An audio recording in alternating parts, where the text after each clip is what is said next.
Don Chisciotte, cosa fai? Te ne vai alla chetichella in sella ronzinante senza nemmeno avvisare Cervantes.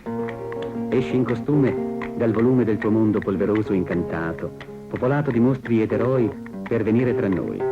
Dove vai? Non lo sai che ai giorni nostri i mostri si incontrano a frotte? Don Chisciotte! Don Chisciotte!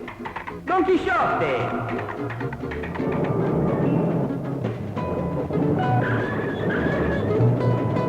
Eccoti qua.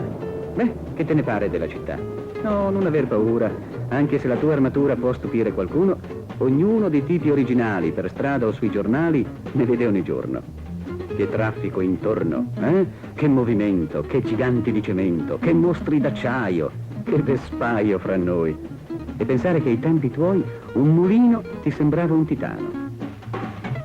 Ehi, piano, che fai? Ma no, quello è un tramvai. Per noi è un mezzo normale, non un mostro infernale che inghiotte. Don Chisciotte! Don Chisciotte! Don Chisciotte!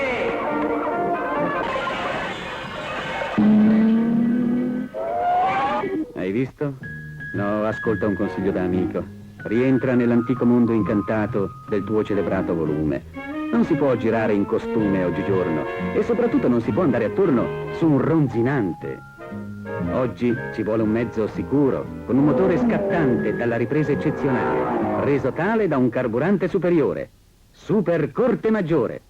Canta il motore, un super Corte Maggiore, che slancio vita argento vivo gli dà, e sempre dirà, buon viaggio a te. Super Corte Maggiore, la potente benzina italiana. Il mondo è bello perché lungo ogni strada c'è un amico che a te ripete allegro mentre canta il motor.